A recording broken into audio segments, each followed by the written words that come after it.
Hello दोस्तों, welcome back to my channel Manasvi. आज हम बात करेंगे BA second year economics paper second public finance के मोस्ट इम्पॉर्टेंट क्वेश्चन आंसर के पार्ट थर्ड की। इससे पहले हम इसका पार्ट फर्स्ट और सेकंड अपलोड हो चुका है। अगर आपने अभी तक नहीं देखा है तो इसे जल्दी से जाके देखिए। चलिए देखते हैं आज इसमें हम किन किन क्वेश्चनों की बात करेंगे। जैसा कि आप यहाँ देख सकते हैं, पहला है हिनात प्रबंधन से क्या आशय है, इसके उद्देश्य, प्रभाव तथा भारत में हिनात प्रबंधन की क्या धारणाएं हैं। यहाँ पर इंग्लिश में है what is deficit financing and its impact. हिनात प्रबंधन को इंग्लिश में क्या बोलते हैं? Deficit financing. राइट, आगे चलते हैं। आंसर है इसका हिनात प्रबंधन से आशय उस राशि से है जिसमें सरकार अपनी सामान्य आय से अधिक व्यय करती है, तो बजट में उत्पन्न घाटे को पूरा करने के लिए जो व्यवस्था अपनाई जाती है उसे हिनात प्रबंधन अथवा घाटे की वित्त व्यवस्था कहते हैं। हिनात प्रबंधन का ये भी आ सकता है, हिनात प्रबंधन को और क्या कहते हैं? हिनात प्रबंधन को घाटे की वित्त व्यवस्था कहते हैं। तो जैसा कि आप यहाँ डेफिनेशन देख सकते हैं, हमने बात करी सरकार व्यय करती है। व्यय क्यों करती है? जिससे लोगों का कल्याण हो। और सरकार व्यय कब करती है? जब सरकार के पास आय होती है। और आय कैसे प्राप्त होती है? कर के द्वारा प्राप्त होती है। ये हम पहले वीडियो में डिस्कस कर चुके हैं टॉपिक। तो हिनात प्रबंधन से कहने का तात्पर्य यहाँ है कि सरकार के पास जो आय है, उसने जो कर से आय प्राप्त करी है, जो उसके पास धन है, अगर वो उससे ज़्यादा व्यय कर दे, उस धन को उससे ज़्यादा खर्च कर दे जो उसके पास है लोगों के कल्याण के कार्य के लिए, तब उस व्यवस्था में जो उसके बजट में जो उसका घाटा हो जाता है, जब उसने अपनी आय से अधिक व्यय कर दिया। वो व्यय कैसे करेगी? फिर कहीं से कर्जा लेगी, तभी तो अपनी आय से ज़्यादा अधिक व्यय कर रही है। इस आप एक एग्जाम्पल से समझ सकते हैं। अगर एक व्यक्ति 10 रुपये कमाता है पर उसने 15 रुपये की कोई वस्तु खरीद ली, अब उसने 5 रुपये अधिक खर्च तो कर दिए, पर वो 5 रुपये अधिक कहाँ से लाएगा? ऋण लेगा, किसी से उधार लेगा। ऐसा ही हिनात प्रबंधन है। जो ये उधार लेते हैं, इसी की व्यवस्था को हम किस तरीके से मैनेज करते हैं, ये व्यवस्था कैसे करते हैं, यही हिनात प्रबंधन कहलाता है या घाटे की वित्त व्यवस्था कहलाता है। राइट, आगे चलते हैं। इस घाटे को साधारणतः 3 प्रकार से पूरा किया जाता है। पहला है केंद्रीय बैंक से ऋण लेके। अभी हमने बात करी, जब हमने व्यय ज़्यादा कर दिया तो हम ऋण लेंगे। अब ऋण सरकार कहाँ से लेगी? केंद्रीय बैंक से ऋण लेगी, या जनता से ऋण लेगी, या नई मुद्रा का निर्गम करेगी। नई मुद्रा का निर्गम मतलब नए नोटों को छापेगी। ठीक है। इस घटना को पूरा करने के लिए अपनाई जाने वाली रीतियों में भी दो मत पाए जाते हैं। रीतियों में भी क्या पाए जाते हैं? 2 मत पाए जाते हैं। अब देखते हैं 2 मत कौन कौन से हैं। प्रथम मत है अधिकांश पश्चिमी देश जनता से ऋण लेकर इस घाटे को पूरा करते हैं। जब अधिक व्यय कर दिया तो जो पश्चिमी देश हैं वो कैसे इसकी पूर्ति करते हैं? लोगों से ऋण ले लेते हैं। इस प्रकार पश्चिमी देशों में सार्वजनिक ऋणों द्वारा बजट घाटे को पूरा करने की प्रक्रिया हिनात प्रबंधन कहलाती है। द्वितीय मत क्या है? भारतीय दृष्टिकोण के अनुसार जब सरकार की कुल आय उसके कुल व्यय से कम होती है, कुल व्यय से कम होती है, तो इसी कमी को पूरा करने के लिए सरकार कहाँ से लोन लेती है? रिजर्व बैंक से जमा अपने नगद कोषों में से धन लेती है, या रिजर्व बैंक अथवा व्यापारिक बैंकों से ऋण प्राप्त करती है, या नए नोटों को छापती है। यहाँ पर हमारी पश्चिमी देश क्या करते हैं? जनता से ऋण लेते हैं। पर हमारे भारत में क्या होता है? रिजर्व बैंक से ऋण लेते हैं या नए नोटों को छापते हैं। राइट, इसे हिनात प्रबंधन कहते हैं, घाटे की वित्त व्यवस्था कहते हैं। योजना उपयोग के शब्दों में, जो हमारे यहाँ पर एक योजना उपयोग है, उसके शब्दों में हिनात प्रबंधन का क्या महत्व है, ये डेफिनेशन दी हुई है। हिनात प्रबंधन की धारणा का उपयोग बजट घाटे द्वारा कुल राष्ट्रीय व्यय में प्रत्यक्ष वृद्धि से किया जाता है, चाहे यह घाटा आगम खाते में हो या पूंजी खाते में हो। कहने का मतलब ये है कि हिनात जो प्रबंधन होता है, इसका जो व्यय होता है, जो इसे हम इसकी पूर्ति करते हैं, वो कहाँ से करते हैं? आगम खाते में से करते हैं या पूंजी खाते में से करते हैं। राइट, आगे चलते हैं। अब हिनात प्रबंधन की परिभाषाएं। डॉक्टर BKRV राव के अनुसार, ये इम्पोर्टेंट है, मैंने एक ही अर्थशास्त्री की परिभाषा लिखी है तो आप इसे ध्यान से देखिएगा। जब सरकार जानबूझकर किसी उद्देश्य से अपनी आय से अधिक व्यय करे और अपने घाटे की पूर्ति किसी भी ऐसी विधि से करे जिससे देश में मुद्रा की मात्रा बढ़े, तो उसे हिनात प्रबंधन कहना चाहिए। तो यहाँ सिंपल भाषा में आप ये समझिए, हिनात प्रबंधन वहाँ उत्पन्न होगा जहाँ सरकार की आय तो कम होगी, सरकार के पास धन तो कम होगा, पर सरकार अपनी आय से अधिक व्यय कर देगी, धन को अधिक खर्च कर देगी, उसे ऋण लेना पड़ेगा। राइट, आगे चलते हैं। अब इसके उद्देश्य क्या है? अब ये भी आ सकता है हिनात प्रबंधन से क्या आशय है, इसके उद्देश्य लिखिए, या आ सकता है इसके प्रभाव लिखिए। तो मैंने इसके उद्देश्य भी यहाँ कराएं, प्रभाव भी यहाँ कराएं। एग्जाम में जिस तरीके से ये क्वेश्चन पूछता है उस तरीके से आंसर लिखिएगा। ये शॉर्ट में भी पूछ सकता है कि हिनात प्रबंधन के उद्देश्य लिखिए, अगर शॉर्ट क्वेश्चन में पूछता है तो इसके आप एक या दो उद्देश्य लिख सकते हैं। राइट, आगे चलते हैं। पहला उद्देश्य है युद्ध काल में हिनात प्रबंधन। युद्ध काल में हिनात प्रबंधन, युद्ध काल में कैसे? युद्ध काल में जब सरकार अपनी आय से ज़्यादा व्यय कर देती है, क्योंकि जैसा आपको पता है युद्ध के इक्विपमेंट वगैरह, मिसाइल वगैरह, ये सब खरीदनी बहुत महंगी होती हैं, सरकार की इतनी आय नहीं हो पाती, तो सरकार अपनी आय से अधिक खर्च कर देती है। जब सरकार अपनी आय से अधिक खर्च कर देती है तो वो क्या कहलाता है? वो युद्ध काल में हिनात प्रबंधन कहलाता है। आर्थिक विकास के लिए हिनात प्रबंधन, जब सरकार आर्थिक विकास के लिए अपनी आय से अधिक खर्च कर दे तब उसे आर्थिक विकास के लिए हिनात प्रबंधन बोलते हैं। मंदी काल में हिनात प्रबंधन, अगर कोई वैसी आपदा वगैरह आ गई, बहुत मंदी आ गई, जब सरकार अपनी आय से अगर अधिक व्यय कर दे तो उस काल में जो प्रबंधन होता है उसे मंदी काल में हिनात प्रबंधन बोलते हैं। राइट, आगे चलते हैं। चौथा होता है चक्रीय प्रबंधन। ठीक है, हिनात प्रबंधन के अंतर्गत सरकार अपने व्ययों में वृद्धि करने के साथ साथ करों में छूट आदि की सुविधाएं देती है। इसका उद्देश्य आर्थिक सुधार करके आंतरिक व्यापार चक्र के परिणाम स्वरूप उत्पन्न मंदी की तीव्रता को कम करना होता है। क्या उद्देश्य होता है? जो मंदी की तीव्रता होती है उसे कम करने का उद्देश्य होता है। और कम कैसे करती है? जब सरकार व्यय करती है और करों में छूट कर देती है। राइट, पांचवा है रोजगार के अधिकाधिक अवसर उपलब्ध कराने के लिए भी हिनात प्रबंधन। हिनात प्रबंधन का क्या मतलब है? कि हम कहीं से ऋण ले रहे हैं, ऋण क्या ले रहे हैं? हम धन ऋण ले रहे हैं और उस धन को कहाँ यूज कर रहे हैं? उत्पादन बढ़ाने में। और जब उत्पादन बढ़ेगा तो क्या? लोगों को रोजगार प्राप्त होगा। राइट, आगे चलते हैं।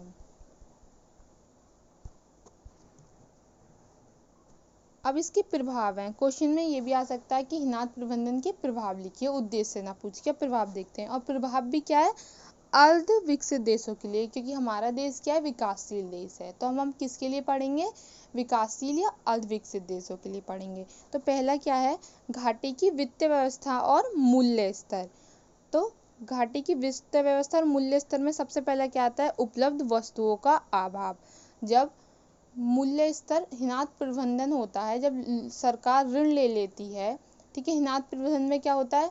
सरकार ज़्यादा व्यय खर्च करती है तो सरकार उस व्यय को, उस अपनी आय को कमाने के लिए कर ज़्यादा लगाती है लोगों पर। जब लोगों पर कर ज़्यादा लगता है तो जो उपलब्ध वस्तुएं हैं उनका अभाव हो जाता है, वस्तुएं महंगी हो जाती हैं, इतना उत्पादन नहीं होता है। ठीक है, और यहाँ पर लिखा है अर्ध विकसित देशों में केवल आंतरिक उत्पादन ही कम नहीं होता, बल्कि देश विनिमय की कठिनाई के कारण विदेशों से माल आयात करने में भी कठिनाई होती है। विनिमय क्या होता है? कि एक वस्तु के बदले दूसरी वस्तु का आदान प्रदान विनिमय कहलाता है, या पैसे के बदले हम दूसरी वस्तु खरीद रहे हैं तो ये आदान प्रदान कर विनिमय कहलाता है, या कर विनिमय नहीं, मुद्रा विनिमय कहलाता है। सेकंड हम देखते हैं, इसी में इसका सेकंड पार्ट है उत्पत्ति के साधनों का सक्रिय प्रयोग। उत्पत्ति के साधनों का सक्रिय प्रयोग। अब सक्रिय प्रयोग कैसे? हिनात प्रबंधन कब करते हैं? जब हम धन ले लेते हैं और धन खर्च करेंगे। जब धन खर्च करेंगे तो उत्पत्ति के साधनों पर ही खर्च करेंगे, जिससे लोगों की उत्पत्ति बढ़ेगी, और जब लोगों की उत्पत्ति बढ़ेगी तो इस पर सक्रिय प्रयोग होगा। ये मैंने यहाँ हेडलाइन है, ये जैसे मैंने अपनी लैंग्वेज में बोला है, आई होप आपको समझ आ रहा होगा। ये न्यू टॉपिक है, थोड़ा फास्ट समझा रही हूँ क्योंकि एग्जाम आने वाले हैं। अगर थोड़ा नहीं समझ में आ रहा है तो आप इस टर्म को भी याद कर सकते हैं, ठीक है। आगे चलते हैं, दीर्घकालीन विकास योजनाओं में विनियोग। जो सरकार हिनात प्रबंधन जो धन लेती है, इस व्यवस्था में सरकार दीर्घकालीन विकास योजनाओं पर व्यय करती है, राइट। फोर्थ है सरकारी उद्योगों में विनियोग। विकासशील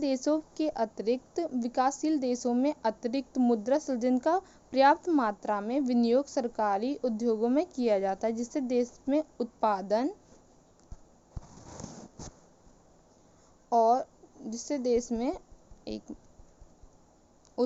और उत्पादकता में भी उल्लेखनीय वृद्धि होती है। अब उल्लेखनीय वृद्धि कैसे होती है? जब सरकार उद्योगों में विनियोग करती है, मतलब जब उद्योगों में पैसा लगाएगी तो लोगों को रोजगार मिलेगा, जब लोगों को रोजगार मिलेगा तो उत्पादकता में वृद्धि होगी, राइट। आगे चलते हैं अब सेकंड जो प्रभाव पड़ता है वो पड़ता है घाटे की वित्तीय व्यवस्था और पूंजी निर्माण में प्रभाव पड़ता है। घाटे की वित्तीय व्यवस्था से क्या तात्पर्य है यहाँ? हिनात प्रबंधन से, क्योंकि हिनात प्रबंधन का ही दूसरा नाम घाटे की वित्तीय व्यवस्था है। तो इससे यहाँ तात्पर्य है घाटे की वित्त व्यवस्था को देश के आर्थिक विकास की आवश्यकताओं के अनुसार अपनाया जाए तो उसके पूंजी निर्माण में वृद्धि होगी। तो ये कितने प्रकार का होता है? 2 प्रकार का होता है, प्रथम और ये दूसरा। प्रथम क्या है? जब उद्योगपतियों और व्यापारियों को अधिक लाभ प्राप्त होता है तो पूंजी निर्माण में क्या होगी? वृद्धि होगी। जब उद्योगों और व्यापारियों को अधिक लाभ प्राप्त होता है तो वस्तुओं के मूल्य में वृद्धि होती है। जब वस्तुओं के मूल्य में वृद्धि होगी जब तो उद्योगों को अधिक लाभ मिलेगा, तो मूल्य में वृद्धि होने के कारण उनकी मांग में कमी आ जाती है। ये 2 प्रभाव पड़ते हैं, राइट। आगे चलते हैं, पूंजीगत निर्माण में ये 2 प्रभाव पड़ते हैं। थर्ड प्रभाव जो पड़ता है वो पड़ता है घाटे की वित्तीय व्यवस्था एवं आय का वितरण। घाटे की वित्तीय व्यवस्था एवं आय का वितरण। तो हिनात प्रबंधन का आय पर प्रतिकूल प्रभाव पड़ता है। प्रतिकूल मतलब विरुद्ध में प्रभाव पड़ता है आय के ऊपर। इसके कारण स्फीतिकारी प्रभाव होते हैं। स्फीतिकारी मतलब महंगाई बढ़ जाती है। जैसे कि अगर मैं एग्जाम्पल के लिए बोलूँ, समय के साथ महंगाई बढ़ जाती है और वस्तु वो ही रहती है। इसका मतलब हमारे पैसों का जो मूल्य है उसमें कमी आ जाती है। जैसे अगर आप आज से 4 या 5 साल पहले ब्रेड का पैकेट 15 रुपए का लेते थे, तो वही पैकेट अब 20 रुपए का आता है। तो क्या हुआ है? समय के साथ मूल्य में वृद्धि हुई है। मूल्य में वृद्धि होने का मतलब ब्रेड का पैकेट तो वही है, बस 15 रुपए से 20 रुपए में आ रहा है। मतलब पैसे का वैल्यू, मुद्रा की वैल्यू घट गई है। जो चीज़ 15 रुपए में आ रही थी वो 20 रुपए में आ रही है, पर हमारे पास जो चीज़ की क्वांटिटी या मात्रा है वो उतनी है, एक ब्रेड का पैकेट, ठीक है। यही स्फीतिकारी कहलाता है कि मूल्यों में वृद्धि हो जाना समय के साथ, ठीक है। हिनात प्रबंधन का आय पर प्रतिकूल प्रभाव पड़ता है। इसके कारण स्फीतिकारी प्रभाव होते हैं, जिससे उद्योगपति एवं व्यापारी वर्ग को तो लाभ होता है, लेकिन श्रमिक व्यक्ति, जो मजदूर व्यक्ति होते हैं, जो पिछड़े वर्ग के व्यक्ति होते हैं, उन्हें क्या होता है? उन्हें लाभ की प्राप्ति नहीं होती, उन्हें हानि होती है। जो इसका चौथा कारण है वो है घाटे की वित्तीय व्यवस्था एवं रोजगार। मंदी काल में घाटे की वित्तीय व्यवस्था का रोजगार पर अच्छा प्रभाव पड़ता है। घाटे की वित्तीय व्यवस्था से एक और सार्वजनिक निर्माण कार्य द्वारा जनता के हाथों में अतिरिक्त क्रय शक्ति पहुंचती है। दूसरी ओर मूल्य में वृद्धि के कारण साहसी वर्ग को प्रेरणा मिलती है, जिससे वो और उद्योग खोलते हैं और इन्हीं दोनों से रोजगार बढ़ता है। अब आप यहाँ पर एक टर्म है कि जो रोजगार की व्यवस्था बढ़ती है, रोजगार की व्यवस्था मंदी काल में बढ़ती है, ठीक है। क्यों बढ़ती है मंदी काल में? जब मंदी काल होता है, सरकार जो अपना व्यय करती है वो सड़क बनाने में, डैम बनाने में, इन सब में करती है, जिससे जो छोटे वर्ग के लोग होते हैं उन्हें रोजगार मिलता है। रोजगार मिलता है तो उनकी अतिरिक्त क्रय शक्ति बढ़ जाती है, जिससे आर्थिक विकास होता है। इसलिए यहाँ बोला गया है कि रोजगार में वृद्धि होती है। जब छोटे वर्ग के लोगों का आर्थिक विकास होता है, इन पे पैसे आ जाते हैं, जो उद्योग वर्ग है वो भी अधिक मात्रा में उत्पादक करता है, क्योंकि छोटा वर्ग उससे सामान खरीदता है, क्योंकि जो छोटा वर्ग है उसके पास पैसे होते हैं। तो घाटे की वित्तीय व्यवस्था में रोजगार दोनों तरफ बढ़ता है। जो उद्योग वर्ग है उन्हें तो कमाई होती है, जो छोटा वर्ग है उसे भी हम कमाई होती है, राइट। आगे चलते हैं,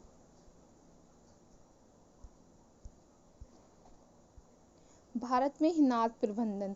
भारत में हिनाद प्रबंधन का श्री गणेश प्रथम विश्व युद्ध के पश्चात ही शुरू हो गया था, परंतु उस समय इसका कोई विशिष्ट उद्देश्य नहीं था।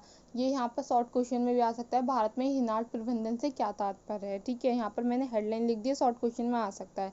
शॉर्ट क्वेश्चन लॉन्ग क्वेश्चन से बनता है, तो आप लॉन्ग क्वेश्चन को ढंग से प्रिपेयर करिएगा। तथा मुख्यतः स्वतंत्रता प्राप्ति के पश्चात ही हिनाद प्रबंधन का प्रयोग किया गया। जैसे प्रथम पंचवर्षीय योजना में ये एग्जाम्पल है, हिनाद प्रबंधन मतलब जो ऋण लिया गया था वो 290 करोड़ का प्रावधान रखा गया था। ये बोला गया था कि हम 290 करोड़ का ही ऋण लेंगे, इससे अधिक नहीं लेंगे, परंतु आने वाले समय में क्या हुआ, ये ऋण 396 करोड़ रुपए पहुंच गया। ठीक है, अगर कोई भी डाउट है या प्रॉब्लम है आप कमेंट कर सकते हैं। अगर किसी भी टॉपिक के ऊपर या आपको लगता है कोई टॉपिक रह गया है, आप उसे भी कमेंट कर सकते हैं, मैं उसकी भी वीडियो अपलोड कर दूंगी। Please friend do subscribe my channel. बहुत टाइम लगता है, नोट्स बनाओ फिर वीडियो अपलोड करो। अगले क्वेश्चन की बात करते हैं, राजकोषीय नीति से क्या तात्पर्य है। उद्देश्य, अवयव अथवा उपकरण की व्याख्या कीजिए। अब हम बात करेंगे फिजिकल पॉलिसी क्या होती है। तो राजकोषीय नीति किसी भी देश की आर्थिक नीतियों को व्यक्त करने का एक माध्यम होती है। क्या होती है, व्यक्त करने का एक माध्यम होती है। विकसित देशों में राजकोषीय नीति का उद्देश्य अर्थव्यवस्था को पूर्ण रोजगार के स्तर पर बनाए रखना तथा मुद्रास्फीति एवं चक्रीय अर्थव्यवस्था को मुक्त रखना, चक्रीय उतार चढ़ाव से मुक्त रखना होता है। ठीक है, वहीं भारत जैसे देशों में जो कि विकासशील देश होते हैं, राजकोषीय नीति का उद्देश्य तीव्र गति से अधिक विकास करना तथा आर्थिक विषमता को कम करना।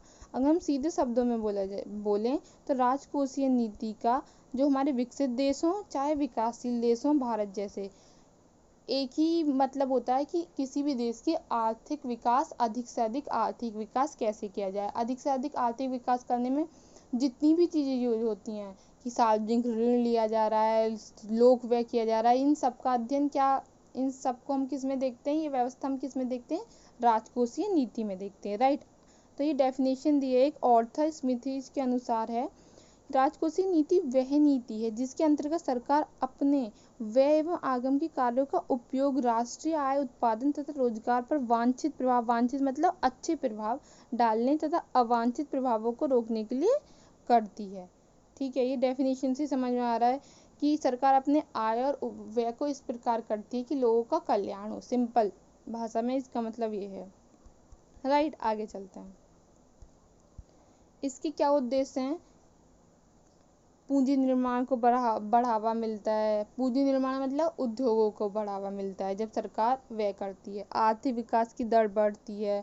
साधनों को अनुत्पादक क्षेत्रों से उत्पादक क्षेत्रों की ओर मोड़ा जाता है कि जो साधन है जिनका हम अभी यूज़ नहीं कर पा रहे हैं तो उनके ऊपर व्यय करती है जिससे उन साधनों का अच्छा यूज़ हो पाए। रोजगार के अवसरों में वृद्धि करना, आय एवं संपत्ति की विषमताओं को कम करना। ऐसा ना हो कि धनी वर्ग के पास तो बहुत ज़्यादा आय है पर जो पिछड़ा वर्ग है और छोटा वर्ग है उसके पास कोई आय ना हो। तो इन समानताओं को दूर करती है व्यय करके। स्फीतिजनक प्रभावों को रोकना। स्फीतिजनक प्रभाव मतलब समय के साथ होने वाले वस्तुओं के मूल्य के प्रभावों को रोकना। राइट, आगे चलते हैं हम। राजकोषीय नीति के प्रमुख अवयव, अंग और उपकरण लिखिए। ये शॉर्ट क्वेश्चन में आ सकता है या लॉन्ग क्वेश्चन में भी आ सकता है ऐड होके। तो इसके प्रमुख अंग क्या हैं देखते हैं। मंदी एवं स्फीतिजनक समस्याओं के समाधान तथा बेरोजगारी की समस्या के निवारण में राजकोषीय नीति की भूमिका महत्वपूर्ण होती है। राइट, आगे चलते हैं। इस क्रिया को करने के लिए इसके 4 प्रमुख अंग हैं। कितने हैं? 4 प्रमुख अंग हैं। पहला है बजट नीति, दूसरा है करारोपण नीति, तीसरा है सार्वजनिक व्यय, चौथा है सार्वजनिक ऋण की नीति। तो करारोपण नीति हमने पढ़ ली है कि कर को कैसे लगाते हैं। ठीक है, सार्वजनिक ऋण नीति हम पहले वाले टॉपिक जो पार्ट फर्स्ट और सेकंड थे उसमें कर चुके हैं। सार्वजनिक व्यय क्या होता है ये भी हम पार्ट सेकंड और फर्स्ट में देख चुके हैं। तो अब ठीक है, तो इन्हीं उपकरणों को मिलाकर विवेकशील राजकोषीय नीति कहते हैं। जो इन्हीं उपकरणों को जो मिलके बनती है उसको क्या बोलते हैं? विवेकशील राजकोषीय नीति। यहाँ पर मैंने लिखा भी है, क्वेश्चन बन सकता है इससे, शॉर्ट क्वेश्चन कि विवेकशील राजकोषीय नीति क्या होती है। जब हम इन्हीं अंगों को मिला देते हैं तो वही क्या कहलाती है? वही विवेकशील राजकोषीय नीति कहलाती है। राइट, आगे चलते हैं। क्वेश्चन है बजट नीति से क्या आशय है, क्योंकि हमने अभी तक बजट नीति नहीं पढ़ी है और हमने अभी यहाँ ये बात करी है बजट नीति। ये जो हमने बात करी है, ये जो बजट नीति है, ये इससे क्या आशय, अगर ये इसका आता है कि अंग में लिखिए, लॉन्ग क्वेश्चन में आता है तो आप बजट नीति को डिस्क्राइब भी कर सकते हैं, जो मैं आंसर यहाँ पे शॉर्ट में लिख रही हूँ। ठीक है, तो बजट नीति से क्या आशय है, बजट राजकोषीय नीति एक प्रमुख उपकरण है जिसके द्वारा सरकार आय एवं व्यय में समन्वय स्थापित करती है, कि ऐसा ना हो आय तो हमारी कम रह जाए हम व्यय बहुत अधिक कर दें, या ऐसा ना हो आय हमारे पास बहुत अधिक आ जाए हम व्यय कम कर दें। नहीं, हम समन्वय बना के रखते हैं, जितनी आय उतना व्यय, जितना व्यय उतनी आय, राइट। समन्वय स्थापित करते हुए उन पर नियंत्रण स्थापित करने का प्रयास करती है। रोजगार वृद्धि अथवा आर्थिक स्थितिकरण में यह नीति महत्वपूर्ण भूमिका निभाती है। तो ये क्या है, यह एक राजकोषीय नीति है जिससे आय और व्यय में समन्वय होता है। इसमें सरकारी व्यय बढ़ाने के लिए कीन्स के घाटे का बजट बनाने का सुझाव दिया जाता है। कीन्स के घाटे का बजट से ध्यान दो, हम पहले बात कर चुके हैं कि ऋण ले लेते हैं। ठीक है, आगे चलते हैं। भारतीय कर प्रणाली में अत्यधिक दोष पाए जाते हैं, स्पष्ट कीजिए। ये कथन स्पष्ट करना है। तो भारतीय कर संरचना को दोषपूर्ण माना जाता है क्योंकि इसमें गुण कम और अवगुण अधिक पाए जाते हैं। जैसा पहला है, भारत में प्रत्यक्ष करों की तुलना में परोक्ष करों द्वारा अधिक आय प्राप्त की जाती है, जिससे निर्धन वर्ग पर अधिक प्रभाव पड़ता है। प्रत्यक्ष कर क्या होते हैं, हम ये पहले वीडियो में बात कर चुके हैं, फिर भी अभी यहाँ बात करते हैं। जो कर पता होता है कि ये कर हम इस चीज़ के लिए दे रहे हैं, पर परोक्ष कर क्या होते हैं, जो हमें पता नहीं होता है कि हम किस चीज़ के लिए देते हैं। जैसे मनोरंजन कर हो गया, वो आयात निर्यात कर हो गया। ठीक है, ये जो कर होते हैं। सेकंड क्या है, कर प्रणाली देश में तीव्र आर्थिक विकास के ध्येय को भी प्राप्त नहीं कर पाई है अभी तक, जो हमारे देश की कर प्रणाली है। भारतीय कर प्रणाली किसी वैधानिक आधार पर स्थित नहीं है। प्रणाली में सरलता, लोच, मितव्यता का भी अभाव मिलता है हमें। कर प्रणाली प्रत्यक्ष करारोपण करदाताओं तथा सरकार दोनों की दृष्टि से असुविधाजनक है तथा कर की चोरी को प्रोत्साहित करने वाली है। हमारे यहाँ जो कर की जो प्रणाली है वो ऐसी है कि चोरी हो जाती है। जैसा कि आपने अभी पिछला जो वीडियो था उसमें कर में पढ़ा भी था कि जो उद्योग वर्ग होते हैं वो जो उनका कर होता है उसको कुछ छुपा लेते हैं और पूर्ण तरीके से उसे नहीं देते हैं उस कर को। ठीक है ना, तो आज के लिए सिर्फ इतना ही। अगर कोई भी डाउट है या कोई प्रॉब्लम है या आपको लगता है कोई टॉपिक कवर नहीं हुआ है तो आप कमेंट करिएगा, मैं उस पर वीडियो अपलोड कर दूंगी।